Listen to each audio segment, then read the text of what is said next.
Madam கொஞ்சம் வாங்க sir.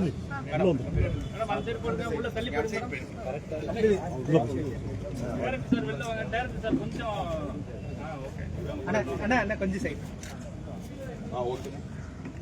யார் போயில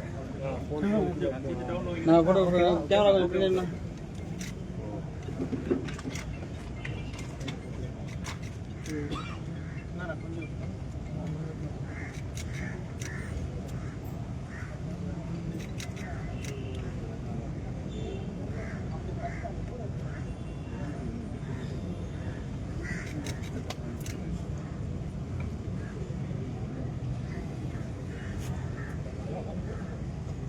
என்ன சார் அது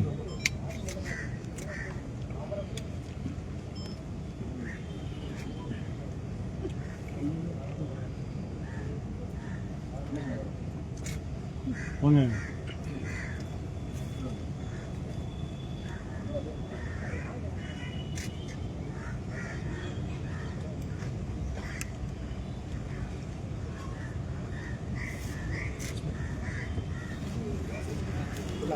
நான் கொஞ்சம் பின்னாடி தள்ளி நின்றுங்க ஃப்ரீயா பின்னாடி தள்ளினா பக்கத்துல இருந்தா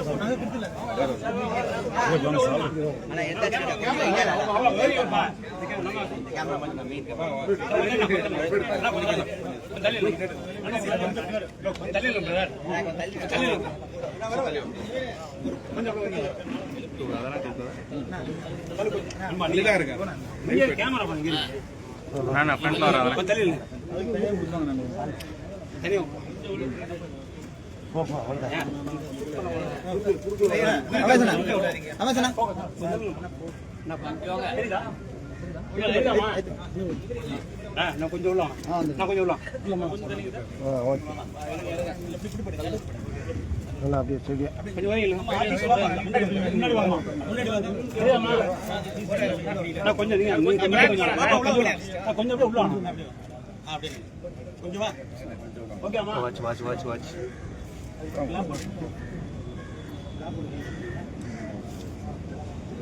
நான் கொஞ்சம் பின்னாடி போயிடலாமா? லைட்டா அங்க எடுக்கறாங்க பின்னாடி. கலர்கள் கிளாப் போடுங்க சார். கிளாப் போடுங்க. பின்னாடி தண்ணி ஃப்ரீயா இருக்கு. கொஞ்சம் பேக்ல வந்து நல்லா இருக்கும். கொஞ்சம் பேக் நீ மட்டும் பேக். ஓகே. என்ன போட்டு சும்மா வச்சிங்க. நான் ஃபோன் உள்ள விடாதே. நீ தானே ஃபோன் உள்ள விடாதே. நான் லைட்டா பின்னாடி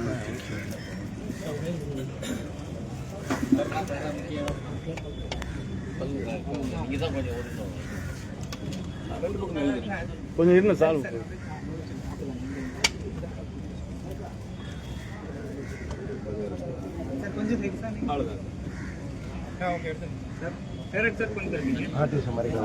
நான் கொஞ்சம் லைட்டா பண்ணி கொஞ்சம் அப்படியே ஓகேன்னு இங்க தள்ளி விட்டு முடிச்சுட்டாங்க. கிளாப் போட போச்சு. நீங்க கொஞ்சம் லைட்டா விட்டு நீங்க தள்ளி ஓகே சார். கிளாப் போர்ட் மட்டும் அப்படியே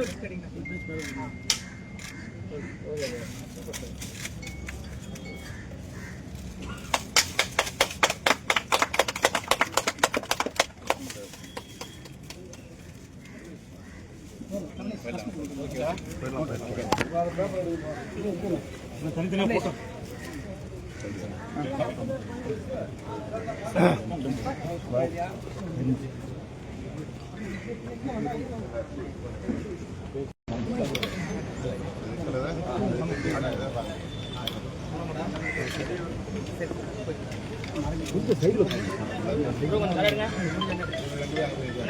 பின்னாடி வேணா நீ தானே தலைவர்.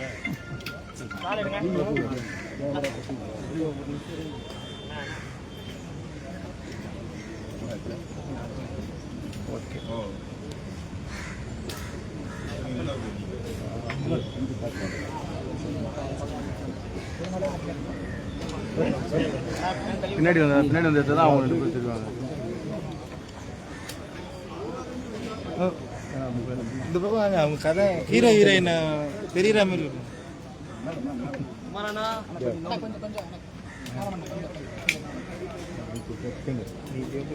முன்னாடி வாங்க, அதை தான் எடுக்கிறோம்.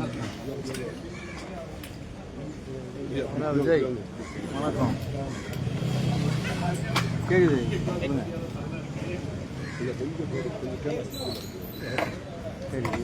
ஆக்ஷன். காலைல வந்துருக்கியா? காலைல வந்துருக்கியா? வேலை செய்யுங்க. அவர்களின் தயாரிப்பில் ரமேஷ் கோவிந்தன் அவர்கள் இயக்கத்தில்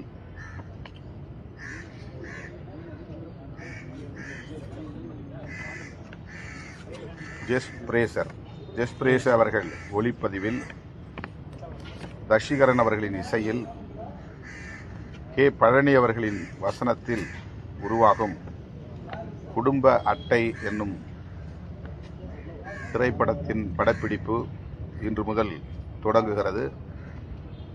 அதனை தொடங்கி வைக்கிற வாய்ப்பை எனக்கு வழங்கியிருக்கிற தயாரிப்பாளர் கமலேஷ் அவர்களுக்கும் இயக்குனர் ரமேஷ் கோவிந்தன் அவர்களுக்கும் என்னுடைய நன்றியை உரித்தாக்குகிறேன்.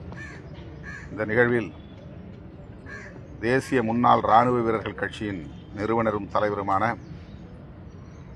திருமிகு லைன் சுரேஷ் பாபு அவர்களும், இயக்குனர் களஞ்சியம், இயக்குனர் சரவண சுப்பையா மற்றும் திரு கூல் சுரேஷ் ஆகியோரும் பங்கேற்று சிறப்பித்துள்ளனர். உதவி மற்றும் இணை இயக்குநர்களாக லிங்கா கண்ணன், ஜீவா ஆகியோர் இந்த திரைப்படத்தில் இயக்குனருக்கு துணையாக இருந்து பணியாற்ற உள்ளனர். பொது தகவல் தொடர்பு அதிகாரியாக வெங்கட் உதயா ஆகியோர் பொறுப்பேற்றுள்ளனர். இந்த படப்பிடிப்பை, குடும்ப அட்டை என்னும் திரைப்படத்தின் படப்பிடிப்பை தொடங்கி வைத்ததில் மகிழ்ச்சி அடைகிறேன். இந்த வாய்ப்பை வழங்கிய தயாரிப்பாளருக்கும், இயக்குனருக்கும், இதர கலைஞர்களுக்கும், கதாநாயகன், கதாநாயகி உள்ளிட்ட அனைவருக்கும் என்னுடைய நன்றியை உரித்தாக்குகிறேன். குடும்ப அட்டை திரைப்படம் குடும்பத்தின் தலைவனாக இருக்கிற, கணவனாகவும் தந்தையாகவும் இருக்கிற ஆண்மகனின் வாழ்வியலை விவரிக்கிற படமாக இது அமைந்திருக்கிறது. எந்த அளவுக்கு குடும்ப தலைவன் குடும்ப சுமைகளை சுமக்கிறான், சமூக நெருக்கடிகளுக்கும் ஆளாகிறான் என்பது குறித்து விரிவாக இந்த திரைப்படம் பேச இருக்கிறது. இன்றைய இளைஞர்களின் எதிர்பார்ப்புக்கு ஏற்ப இந்த திரைப்படம் சிறப்பான முறையிலே அமைய இருக்கிறது என்று நான் பெரிதும் நம்புகிறேன். எல்லோரும் புதிய முகங்கள். அவர்களை வாழ்த்துவது என்னுடைய கடமை. அவர்கள் இந்த திரைப்படத்தின் ஊடாக திரைக்களத்தில் பெரும் வரவேற்பை பெற்று, செல்வாக்கை பெற்று வளர்ந்தோங்க வேண்டும் என்று வாழ்த்துகிறேன். இந்த திரைப்படத்தை தயாரிக்க முன்வந்துள்ள கமலேஷ் அவர்களையும் மனமாற பாராட்டுகிறேன். கதாநாயகன், கதாநாயகி ஆகியோரும் எதிர்காலத்தில் சிறந்தோங்க, வளர்ந்தோங்க என்னுடைய வாழ்த்துக்கள்.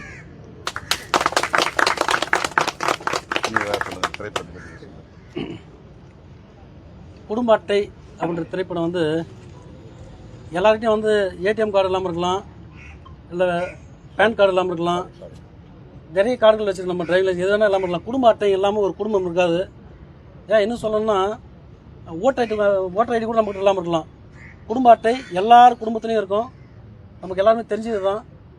ஒரு குடும்பத்தில் என்னென்ன மாதிரி பிரச்சனைகள்லாம் வருது. இப்போ நம்ம நிறைய படங்களை பார்த்துருக்கோம். பெண்களுக்கான திரைப்படங்கள் நிறைய வந்து பெண்களை போற்றி பாடியிருக்காங்க, பெண்களுக்கான பாதுகாப்பு பற்றி பேசியிருக்காங்க. ஆண்களுக்காக யாருமே படம் பண்ணல, ஆண்கள் பாதுகாப்பை பற்றி யாருமே சிந்திக்கவே இல்லை. ஒரு குடும்பத் தலைவன் எவ்வளோ சுமைகளை சுமக்கிறான் அப்படின்றத பற்றி யாரும் சொல்லவே இல்லை இது வரைக்கும் சினிமாக்களில். அது பெரிதாக பேசப்படல. ஒரு சின்ன ஒரு கதாபாத்திரம் வரும், அது மறைஞ்சு போயிடும். அதை பற்றி ஒரு ஆணித்தரமாக ஒரே இடத்துல நின்று இந்த படத்தை நான் பண்ணணும் அப்படின்னு தம்பி வந்து இந்த ஒரு முடிவு எடுத்திருக்காரு. இந்த படத்தை பற்றி நிறைய சொல்லியிருக்கோம். நிறைய ட்விஸ்ட் இருக்குது படத்துக்குள்ளே. ஒரு கணவன் எப்படி மனைவியோட கட்டுப்பாட்டுக்குள்ளே இருக்கணும், ஒரு மனைவி கணவனோட கட்டுப்பாட்டுக்குள்ளே எப்படி இருக்கணும், இந்த மாதிரி தவறுகள்லாம் செய்ய நேரிடும், அதை நம்ம எப்படி பாதுகாப்பாக அந்த குடும்பத்துக்குள்ளவே நம்ம அதை கண்காணிக்கணும் அப்படின்றது வந்து நிறைய சொல்லியிருக்கோம். பிள்ளைகளை எப்படி படிக்க வைக்கணும், பிள்ளைகளை நம்ம எப்படி கண்காணிக்கணும். ஏன்னா ஒரு பிள்ளை வளர்ந்து பெரியவனாகி அவன் வந்து ஒரு நல்ல தொழிலை தேர்ந்தெடுத்து திருமணம் செய்யும் வரை நம்முடைய பெற்றோர்கள் அவர்கள் எவ்வளோ கவனமாக அவங்கள வளர்க்கணுன்றதை பற்றி படத்தில் நிறைய சப்ஜெக்ட் சொல்லியிருக்கோம். அதனால் இது ஒரு நல்ல வெற்றி படமாக அமையும். இந்த பட துவக்க விழாவுக்கு வந்திருக்கும் எழுச்சி தமிழர் என்னுடைய அண்ணன் தொல் திருமாவளவன் அவர்கள் அந்த துவங்கி வச்சதில் நாங்கள் மற்றற்ற மகிழ்ச்சி அடைகிறோம். நன்றி.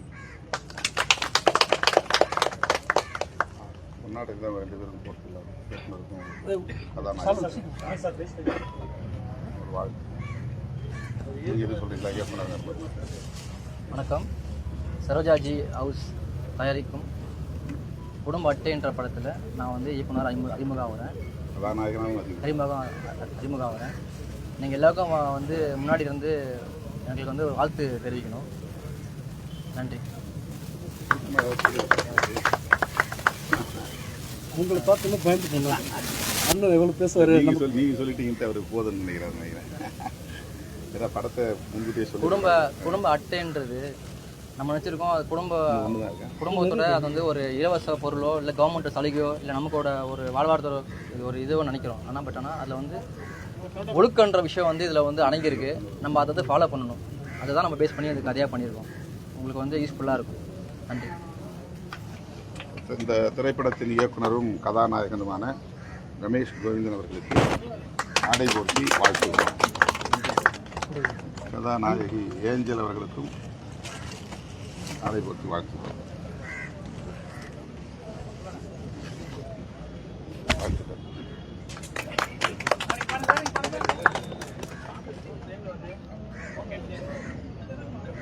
தயாரிப்பாளர்கள்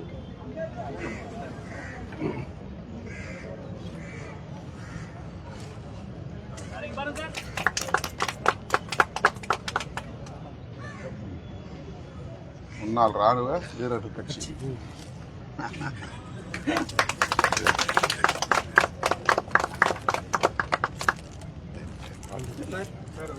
தமிழ்நாட்டில் வந்து பெரும்பாலான நிறைய குடும்பங்களுக்கு ரேஷன் கார்டே கிடைக்க மாட்டேங்குது. அதை பத்தி நீங்க என்ன சார் நினைக்கிறீங்க? உங்களோட கருத்து. ரேஷன் கார்டு எல்லாருக்கும் கம்பல்சரியாக கொடுப்பாங்க. அது வந்து முறையாக விண்ணப்பிக்கணும். கிடைக்காதவங்க யாருன்னு நம்ம அடையாளம் கண்டு அவங்களுக்கு கிடைக்கிறதுக்கு எல்லா ஏற்பாடுகளும் அரசியல் கட்சிகள், சமூக நல அமைப்புகள் பணியாற்றி வருகிறார்கள். ஆகவே ரேஷன் அட்டை இல்லாமல் இங்கே வாழ முடியாது. அதுதான் அவர் சொன்ன மாதிரி, நம்ம லயன் சுரேஷ் பாபு அவர்கள் சொன்ன மாதிரி, இத்தனை கார்டு யார் வச்சுருந்தாலும் குடும்ப அட்டை இல்லாமல் யாரும் இங்கே இருக்க முடியாது. அப்படி நம்முடைய ஆட்சி நிர்வாகம் குடும்ப அட்டையின் ஊடாகத்தான் இயங்குகிறது. எந்த ஒரு நலத்திட்டங்களாக இருந்தாலும் குடும்ப அட்டை இருந்தால்தான் பயன்பெற முடியும். எனவே குடும்ப அட்டை இல்லாத குடும்பங்கள் இருக்கிறார்கள் என்றால் அது ரொம்ப வியப்புக்குரியது. அவர்களுக்கு கிடைக்க செய்வதிலே எந்த சங்கடங்களும் இருக்க வாய்ப்பில்லை. மாவட்ட ஆட்சியரை அணுகினால் உடனே கிடைக்கும்.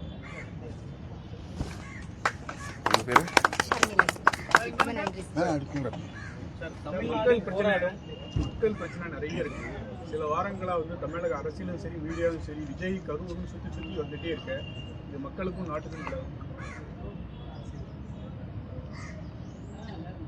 கரூரில் நடந்த துயரம் அவ்வளவு பாதிப்பை நமக்குள்ளே ஏற்படுத்தி இருக்கிறது.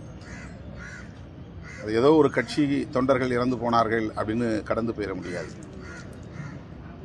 அந்த பாதிப்பின் விளைவாகத்தான் நாம் இதை பற்றி எதிரும் புதிருமாக கருத்துக்களை பேச வேண்டிய நிலை ஏற்பட்டிருக்கிறது. இதிலிருந்து ஒவ்வொரு கட்சியும், ஒவ்வொரு தலைவரும், ஒவ்வொரு அமைப்பை சார்ந்தவர்களும் படிப்பினை பெற வேண்டும். நாம் கூட்டுகிற எந்த நிகழ்வாக இருந்தாலும், ஒருங்கிணைக்கிற எந்த நிகழ்வாக இருந்தாலும், நம்மை நம்பி வருகிற, தேடி வருகிற பொதுமக்களின் பாதுகாப்பு முதன்மையானது என்கிற படிப்பினை நமக்கு தேவை. கரூர் கொடும் துயரம் நமக்கு உணர்த்துகிற செய்தி அதுதான்.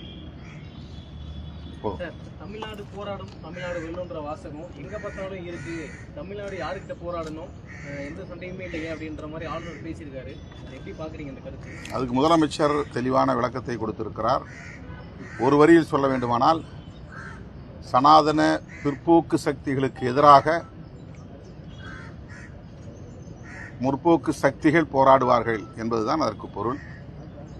அது திமுக மட்டுமல்ல, திமுக போன்ற முற்போக்கான அரசியலை பேசக்கூடிய அனைவரும் வலதுசாரி அரசியலுக்கு எதிராக போராடுவோம் என்றுதான் அதற்கு பொருள். 50% உயர்கல்வி படித்த தமிழ்நாட்டில் தலித் சமூகங்களுக்கு இந்த நாட்டில் நடத்தக்கூடிய வந்து ரொம்ப வருத்தமளிக்கிறதாகவும் ஆளுநர் சொல்லியிருக்காரு. தலித் மக்கள் மீது அவர் காட்டுகிற கரிசனத்திற்கு நன்றி. தமிழ்நாட்டில் மட்டுமல்ல, பிஜேபி ஆளக்கூடிய உத்தரப்பிரதேசம் உள்ளிட்ட பல மாநிலங்களில் இதே நிலைதான் என்பது அவருக்கும் தெரியும். அதை அவர் வெளிப்படையாக பேசவில்லை என்பது ஏன் என்று விளங்கவில்லை. கம்பேரிட்டிவ்லி உத்தரப்பிரதேசத்தில் தான் ரொம்ப அதிகம். தமிழ்நாட்டில் நம்ம இல்லைன்னு சொல்லலை. ஒப்பீட்டளவில் வட இந்திய மாநிலங்களில் தான் இன்னும் ரொம்ப கடுமையான சாதிய வன்கொடுமைகள் தலைவிரித்தாடுகின்றன. பழங்குடி மக்களுக்கு எதிரான வன்கொடுமைகள், பெண்களுக்கு எதிரான வன்கொடுமைகள் அளவுக்கு அதிகமாக நிகழ்ந்து கொண்டிருக்கின்றன. ஆகவே ஆளுநர் அவர்கள் அதையும் கவனத்திலே வைத்து பேச வேண்டும். வைகோ மருத்துவர் ராமதாஸ் 2 பேரும் மருத்துவமனையில் இருக்காங்க. அவங்க நலம் பெற்று வீடு திரும்ப என்னுடைய விளைவை வெளிப்படுத்துகிறேன்.